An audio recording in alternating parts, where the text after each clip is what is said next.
Hey, what's up, you guys? It seems to me that Justin Gaethje is in a little bit of a tricky situation. With Islam Makhachev as world champion and Charles Oliveira as the #1 contender, where does that leave the new BMF champ, Justin Gaethje? Will he be fighting for the belt next?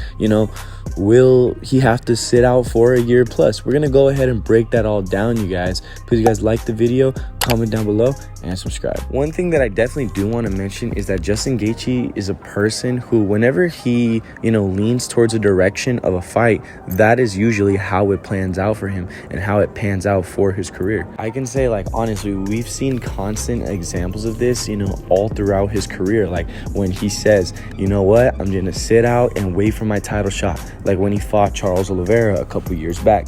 Same thing when he said, you know what, I'm going to take this on short notice, fight Tony, and then I want Khabib. We saw all how that panned out in 2020. This whole year, he's been saying, I want Fiziev, relatively like a top contender. Then I want to get that back against Dustin Poirier, then fight for the belt. And Justin is a person who, he's not here just to get, a paycheck or just to get the big names. I mean, for him, it's all about also becoming world champion. It's still very much his goal. And, perfectly enough, he's also a person that has said, hey, any chance I can get at redemption, I'm gonna take it. Like he said, with Charles, he lost that fight. He wants that fight back so he can prove that he's better. Same thing happened with Dustin. We saw how that played out. Then he says with Islam, he wants that because he's almost similar to Khabib. I mean, he basically is like Khabib 2.0. So he has a chance at redemption if he fights Islam. And so with Justin being, the BMF and just being all around the human highlight, his name has been attached to such massive fights. So it's a huge question mark on who he's going to fight next. Ideally, he would fight, Islam Makhachev. Dana said that he is the rightful #1 contender, but you can't ignore the fact that Charles Oliveira is also there. And if it wasn't for just that little nasty cut that he got, right before fight week, he would have been that person that fought last week, at UFC 294. But, seemingly we have no confirmation if that's what's going to happen, from Dana. We don't know if the UFC is going to go with either Justin or Charles. Presumably, I'm going to go ahead and say I think that they go with the rematch with Charles. I mean, both guys are, I guess arguably the biggest names in the division. I mean, there's history there. I mean, you just have to do the rematch, I guess, And like I said, if it wasn't for that cut, Charles would have been in that position. Plus, the cut should be able to be healed by December. And respectfully to Volk, Islam took no damage, last week in his fight. So he could turn right back around, probably, I guess, springtime of next year, right before Ramadan. And he could get in a fight with Charles, And if you do the timeline, that would line up Islam fighting again around October time in Abu Dhabi of next year. So that means, as much as it sucks to say, Justin would have to sit out and wait all the way till October of next year in order to get a title shot. And, I'm not going to say names, but as we've learned, before in the past, it's not ideal to sit out and expect the title shot to just be given to you.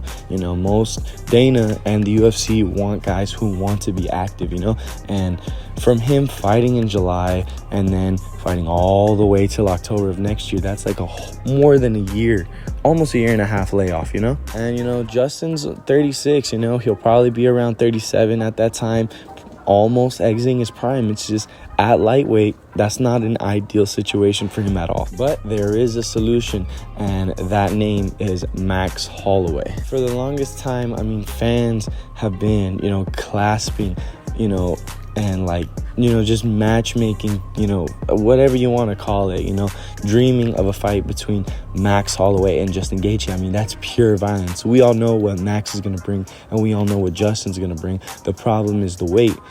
Max is over at 45 while Justin's, over at 55. But, Max has already said in interviews before that before his career is over, he's going to have a permanent stay at 155. I mean, he's tested the waters, here and there, but a permanent stay in the lightweight division is probably going to come sooner rather than later. And he's only 32 years old. I mean, we forget that we still have so many good prime years of Max Holloway to come. And I think that right now is the time to do it. Bring him up to 155, you know, keep him out of featherweight. There's nothing for him else to do at featherweight. I mean, if he's not named Volkanovski, you're absolutely going to have Max beat every single contender, and it's not going to be fun for the fans or the rest of the division just watching Max brutalize every featherweight guy trying to get to Volkanovski. You know, just let that division belong to Volk, bring Max up, and now you're getting Max versus so many fresh names, and he's even shown interest in this. He said it himself on Ariel Helwani, like, all these fresh new matchups are big matchups as well. I mean, we all know that the lightweight division, in terms of star name and popularity, is the best division in the UFC. We've already seen him against Dustin Poirier. Imagine another Poirier rematch. You know, him and Conor again. There's the Gaethje fight, Islam. I mean, so many good fights for Max Holloway.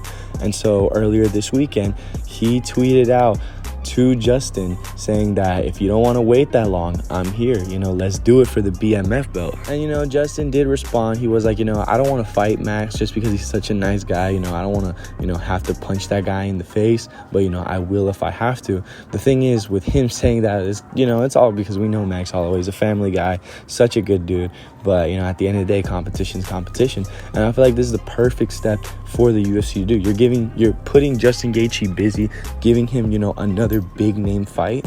And then for Max, you know, bringing him up to 55, you know, fresh new faces. It gives the whole division, you know, more clarity. You know what I'm saying? After a fight like this, because let's say Max wins, you throw him in there with Islam, you know, or potentially Charles. You know, there is that rematch as well for Max. And then with Justin, you know, he beats Max. I mean, there's no doubt he should be next in line. And, you know, with the situation with Charles pulling out, Volk stepping in, you're going to have to do Charles again. And then by the time we get to October next year, I mean, who knows what contenders are going to rise, and who knows how the division's going to look up. You know, by the time we get to there, the landscape will totally have changed, you know, at lightweight, and maybe Justin Gaethje is not next, you know? So it is a huge risk, you guys. For my money, I think you put it on UFC 300, you know, you add the BMF belt, you know, to that already historic UFC card. You do, you know, Justin versus Max, 5 rounds. I mean, that's such a banger of a fight, you guys. But you guys, please let me know, comment down below, who do you guys would have in this fight, and, you know, do you think this fight even should happen? Please, you guys, like the video, comment down below, share the video, and please, you guys, subscribe. Peace. Later.